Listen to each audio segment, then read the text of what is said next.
고린도전서는 고린도 교회가 안고 있었던 문제들에 대한 바울의 답변이라 그랬습니다.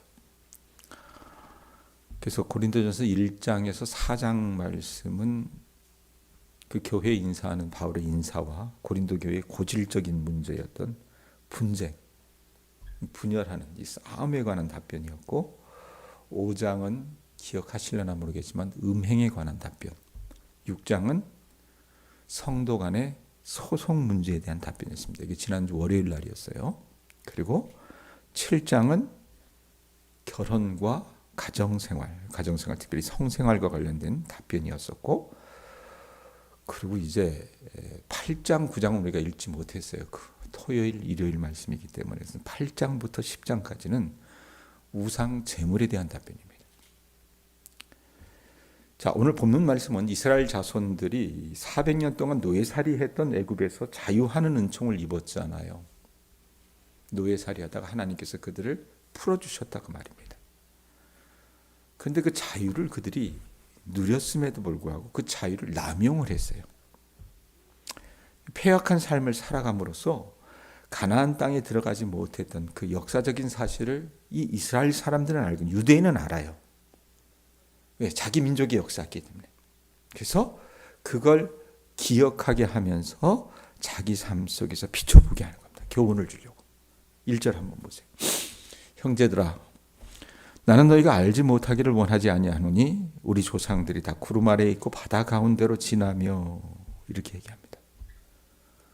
고린도 교회 교인들에게 권면하면서 뭐라고 얘기해? 나는 너희가 알지 못하기를 원하지 않는다. 이 표현을 바울이 이곳에서만 하는 것이 아니라 다른 복음서에서도 많이 하는데, 예? 나는 너희가 알지 못하기를 원하지 않는다. 이게 뭡니까? 이중부정이라고 얘기하잖아요. 그건 뭐예요? 꼭 알기를 바란다라는 그런 소망입니다. 자, 바울이 어떤 중요한 내용을 말할 때나 또 그 편지의 수신자들이 반드시 알아야 할 사실을 일깨워 줄 때 종종 나는 너희가 알지 못하기를 원하지 않는다. 이거 꼭 알아야 돼. 그런 마음으로 이 표현을 썼다고 말입니다. 자, 그런데 뭘 알으라고 얘기합니까? 알지 못하기를 원하지 아니하노니 그래놓고 뭐라고 그래? 뒤에 보면 우리 조상들이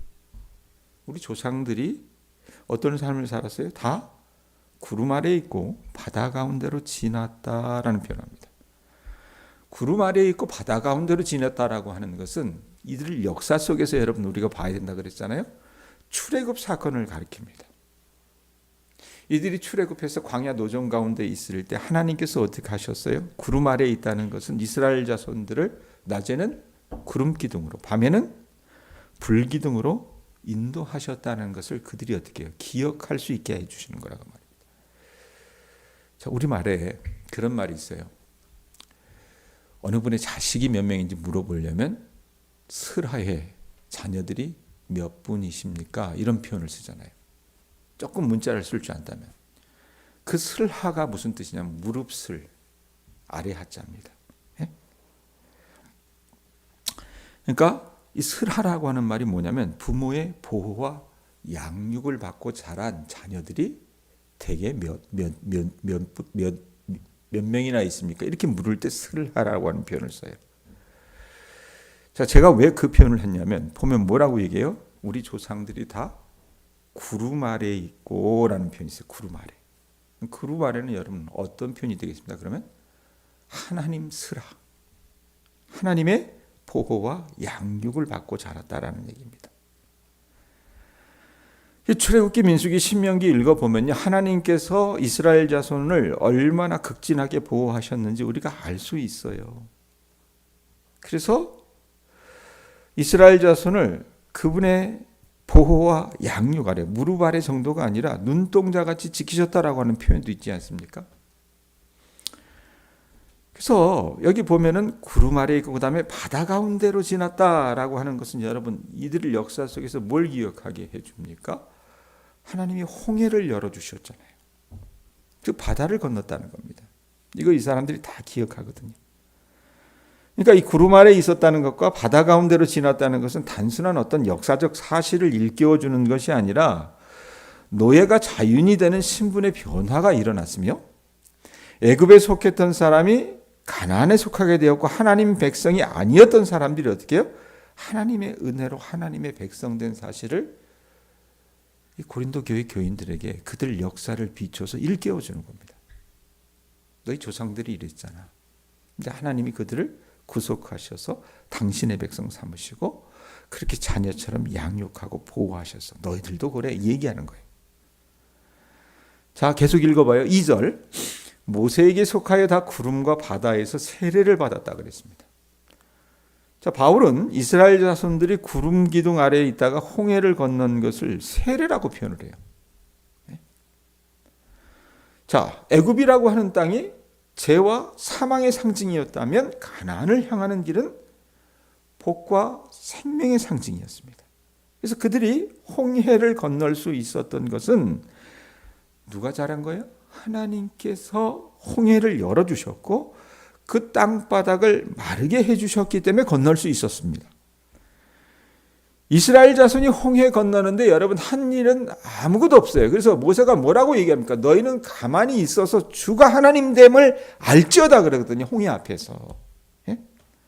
이 사람들이 헤엄을 친 것도 아니었고요. 자기 힘으로 노를 저었던 것도 아니었다 그 말입니다. 그저 그 홍해가 열리고 길이 났던 것은 이스라엘 자손들이 결단했었기 때문에 그런 것이 아니라 하나님께서 그들을 당신의 자녀 삼아 주셨고 그 조상들에게 약속하셨던 그 약속대로 어떻게 해요? 은혜를 베풀어 주셨기 때문에 그런 거예요. 여러분 이 말씀은요 고린도 교인들이나 우리들에게도 같은 적용이 될 것 같습니다. 우리가요 예수를 믿어 그리스도인이 되고 우리가 하나님의 자녀가 된 것은요 우리의 능력이나 지혜, 선함 때문이 아닙니다. 하나님께서 죄된 세상에서 우리를 불러주시고 우리를 그리스도인으로 주님의 자녀로 어떻게 삼아주셨다고 합니다. 그것 자체가 선물이에요. 고린도 교인들에게 이거 알라고 얘기하는 거예요. 3절 보세요.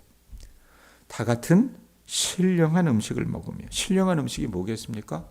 광야 속에서 기억하셔야 돼요. 이들이 뭐 먹었어요? 농사 지어서 뭐 밀농사 지어가지고 뭐 밀가루 먹었습니까? 아니었잖아요. 만나를 말합니다. 만나.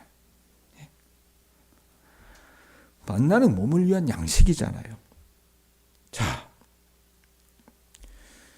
그래서 말씀해 보면 뭐라고 얘기합니까? 신령한 음식이라고 그래요. 육체의 양식이라고 말하지 않고 신령한 음식이라고 말해요. 왜냐하면 만나가 땅에서 솟아나지 않고 하늘에서 내렸기 때문에 그렇습니다. 하나님께서 주신 양식이었다 그 말입니다. 그 사람들은 그 양식을 얻기 위해서 할 수 있는 게 뭐였어요? 그저 하루 가서 그날 먹을 양식을 걷어오는 것이었습니다. 만약에 좀 욕심이 강해서 하루 가서 하루 먹을 음식이 아니라 이틀 3일치를 가지고 오면 어떤 일이 벌어졌어요? 그 만나가 상하는 것을 봤습니다.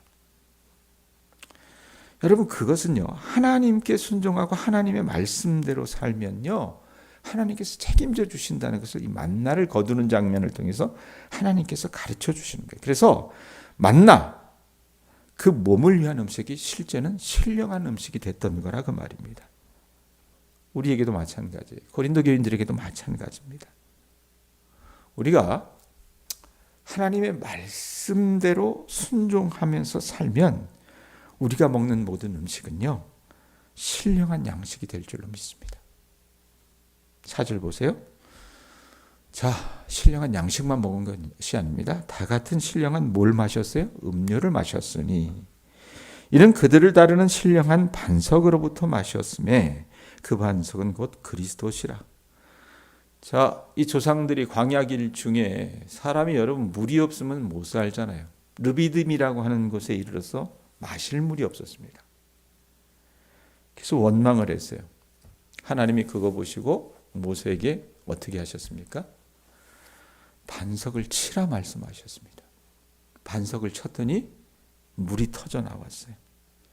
쫄쫄쫄쫄 흐르는 수도꼭지 정도가 아니라 강 같은 물이 터져 나왔습니다. 그래야 200만 명이 넘는 사람들이 마실 수 있었습니다.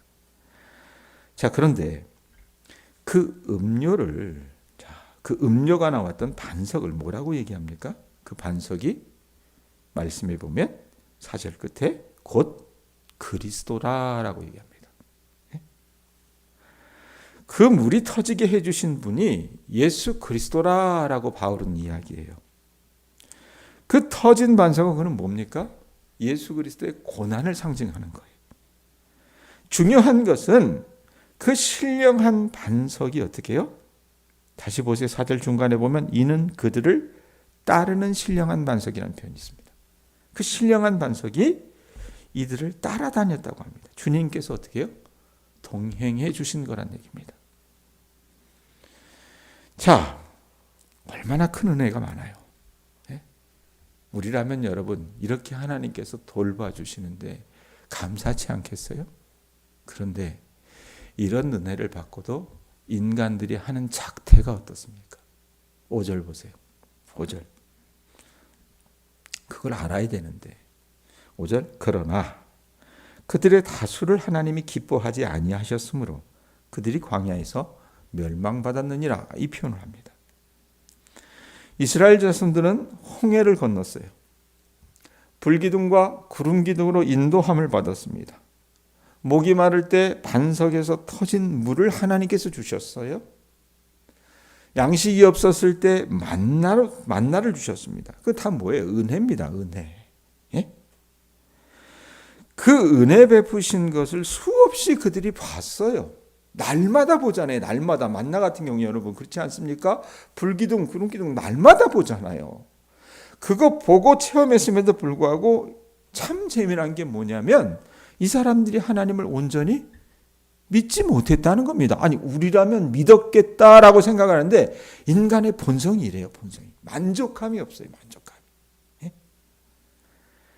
그래서 특별히 그 단적인 사건이 나오는데 그게 어디에 나오냐면 민수기 13장 14장에 보면 이들이 가데스 바네아라고 하는 그러니까 광야 도정 한 2년쯤 지났을 때 가데스 바네아라는 곳에 이르렀을 때 12명의 정탐꾼을 가나안 땅에 보냅니다. 근데 그 중에 10명의 정탐꾼들이 어떤 보고를 했냐면 우리는 그들 앞에 메뚜기 같다라고 하는 보고를 했어요. 오직 두 사람 여호수아와 갈렙만이 그것은 하나님께서 주시겠다고 약속하신 심히 아름다운 땅이고 그들은 우리의 먹이라고 보고를 했습니다. 자, 그런데 그 보고를 받은 회중들이 누구의 이야기에 더 귀를 기울였습니까?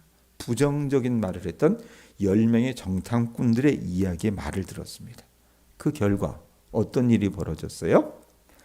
여호수아와 갈렙을 제외한 출애굽의 1세대 200만 명 중에서 2명 빼고 나머지가 다 광야에서 몰살했습니다.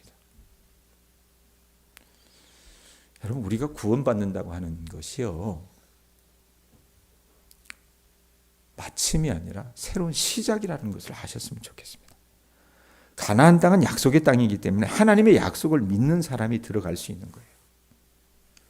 하나님의 말씀을 믿는 사람에게는요 하나님이 매일, 매달, 매해 그것이 약속의 땅이 된다 그 말입니다. 물론 이 땅에서 그 약속의 땅을 마지막으로 받으면 영원한 약속의 땅에 우리가 우리 숨을 다하는 그날 들어가게 됩니다. 자, 근데 이 사람은 어떻게 했어요?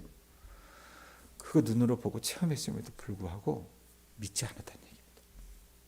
고린도 교회에도 지금 그 상황이 벌어지는 거예요. 자, 6절에서 11절 이런 이스라엘 자손들의 모습을 어떻게 받아야 하는가?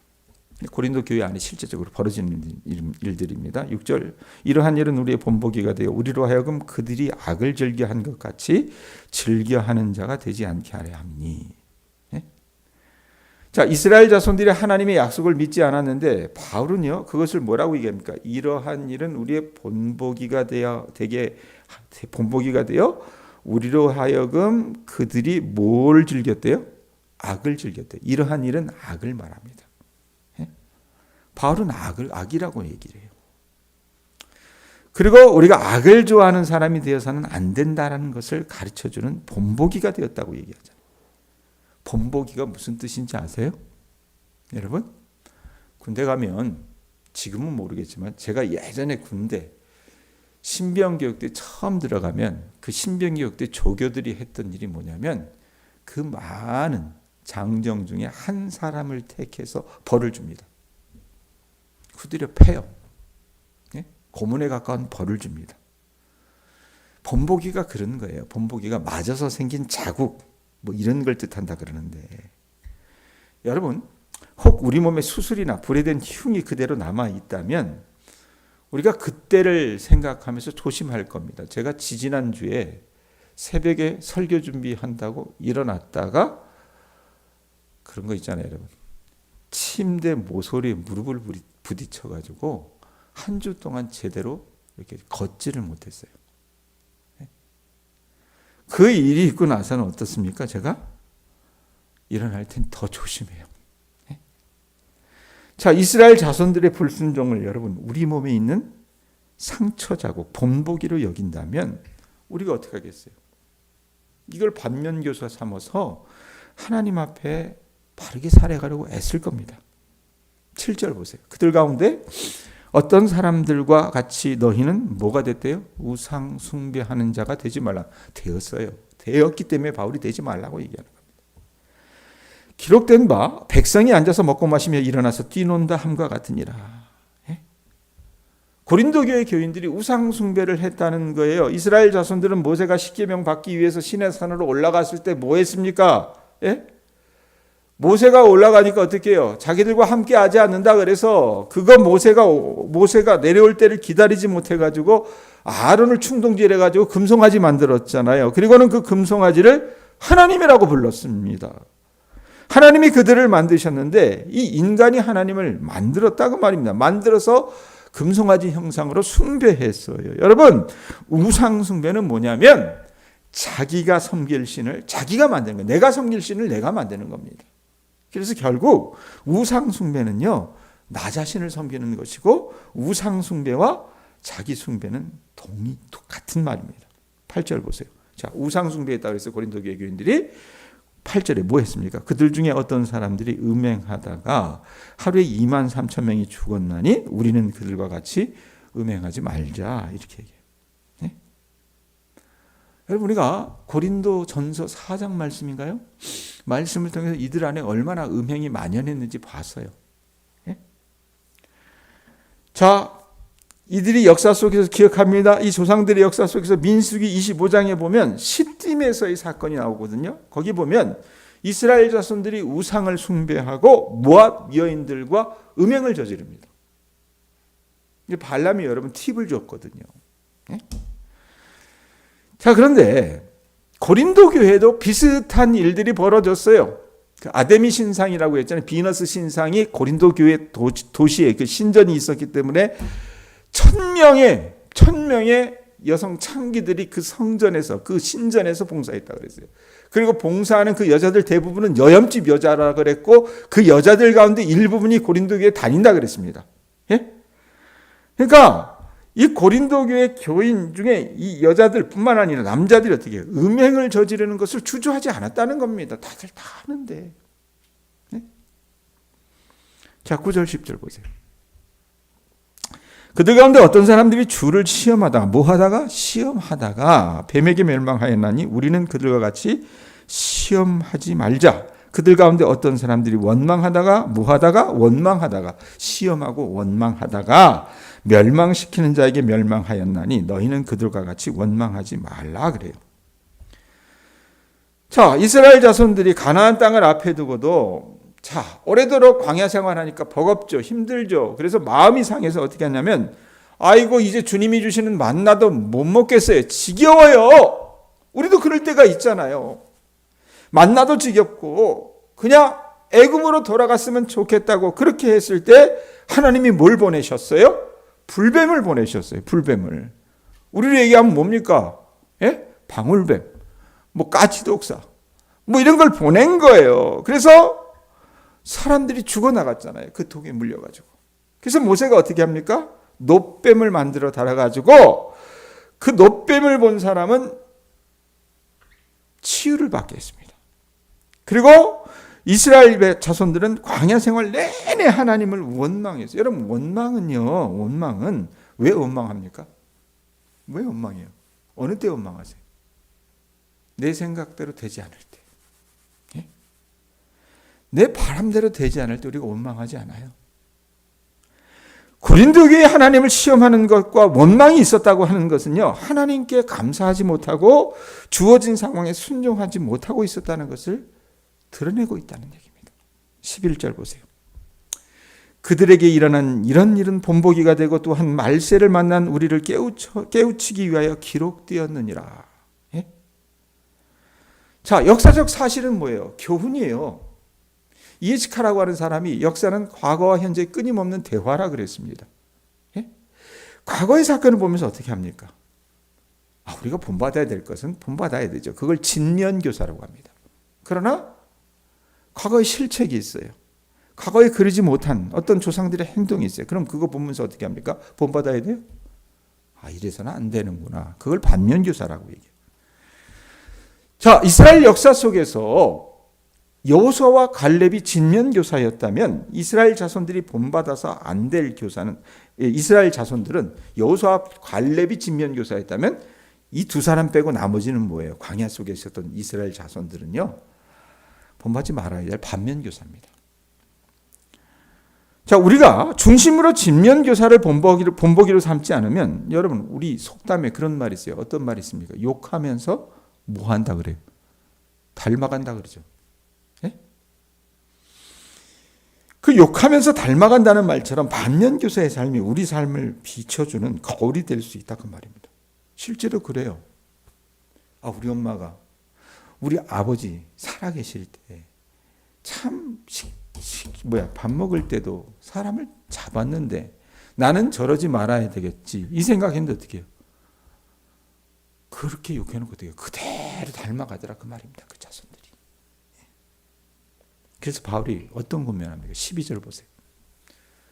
12절 고린도교회 교인들이 지금 이 생각했어요. 12절 그런즉 선줄로 생각하는 자는 뭐하래요? 넘어질까 조심하라. 그런즉이 중요한 거예요. 여러분, 고린도교회의 가장 큰 문제가 뭔지 압니까?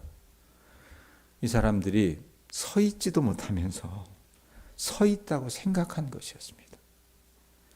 믿음 안에서 성숙하지 못했으면서 그저 은사 조금 받았다고 성숙하다라고 착각한 것이었어요. 그래서 고린도 교회 안에는 여러분 걸림돌이 굉장히 많았던 겁니다. 여러분, 우리는요, 믿음 안에서 성장하는 과정 속에 있습니다. 우리는 우리의 숨이 다하는 그때 하나님 앞에 설 때까지 어떻게 우리 믿음이 자라나야 되는 거예요. 이 세상에서 여러분 그 믿음이 완성된 사람은 아무도 없습니다. 그래서 그 믿음의 성장을 잘하기 위해서 우리가 해야 될 게 뭡니까? 새벽에 나와서 하나님의 말씀도 듣고 기도도 하고, 말씀대로 살기 위해서 몸부림치는 게 필요하다 그 말입니다. 그런데 고린도 교회 교인들은 그랬어요? 그게 아니었다 그 말입니다. 스스로 선줄로 생각했어요. 착각에는 커트라인이 없다 그러잖아요. 13절 사람이 감당할 시험 밖에는 너희가 당한 것이 없나니 오직 하나님은 미쁘사 너희가 감당하지 못할 시험 당함을 허락하지 아니하시고 시험 당할 즈음에 또한 피할 길을 내사 너희로 능히 감당하게 하시느니라. 자, 정리할게요. 바울이 오늘 말씀해 보면 4가지 경고를 해요. 이 이스라엘 백성들이 알고 있었던 조상들의 그 광야 속에서의 패악한 역사를 두고서 그들이 기억할 수 있는 4가지 경고를 합니다. 첫 번째가 뭐였습니까? 우상 숭배였어요. 그 다음에 간음한 것, 그 다음에 하나님을 시험한 것, 그리고 하나님을 원망한 것. 이거 하지 말라고 했습니다. 왜? 고린도 교회 안에 그대로 지금 그것이 행해지고 있었기 때문에 그랬습니다. 자기가 하나님이 된 거예요. 도시 안에 벌어지는 간음을 어떻게 해요? 그대로 용인을 했어요. 하나님께서 주시는 것들을 가지고 어떻게 했습니까? 시험했어요. 만족스럽지 않으니까, 자기 뜻대로 안 되니까 하나님을 원망했다고 말입니다. 이게 만연했어요. 그리고 이런 것들을 피할 수 있는데 피하지 않았다고 경고하는 겁니다. 다시 13절 봐요. 뭐라고 얘기합니까? 우리가 잘 아는 말씀이잖아요. 너희가 감당하지 못할 시험 당할 허락하지 아니하시고 시험 당할 즈음에 어떤 길을 낸대요? 피할 길을 내사 너희로 능히 감당하게 하시느니라 라고 말씀을 하셨잖아요. 예? 피할 길을 내주시겠다라고 말씀하셨는데 이들이 피하지 않았어요. 고린도 교회 안에 그대로 이 조상들이 했던 것처럼 욕하면서 닮아가는 행태가 그대로 나타나는 거라고 말입니다. 자, 그렇다면 여러분 이 말씀 우리에게 가져와 보실 수 있었으면 좋겠습니다. 우리의 차례입니다. 우리도요 동일하게 말씀을 통해서 도전받습니다. 여러분 우리 속에 우상 숭배가 없는지 한번 보실 수 있기를 바랍니다. 내 속에 하나님보다 나를 더 사랑하는 것, 세속적인 욕망이나 어떤 하나님의 하나님 되심을 내가 인정하지 않는다고 한다면 여러분 우리가 바로 가나안 땅에 들어가지 못하고 광야 가운데 죽어나간 이스라엘 자손이 될 수 있고 고린도 교회가 될 수 있다 그 말입니다. 그러므로 오늘 하루도 우리 동양교회 성도들이 하나님의 말씀에 순종해서 살아감으로 고린도 교회의 모습을 나는 저래서 되면 안 되겠지 생각하고 반면교사로 삼으시고 하나님의 은혜를 구하는 주님의 자녀들 되실 수 있기를 축원합니다. 기도하겠습니다. 하나님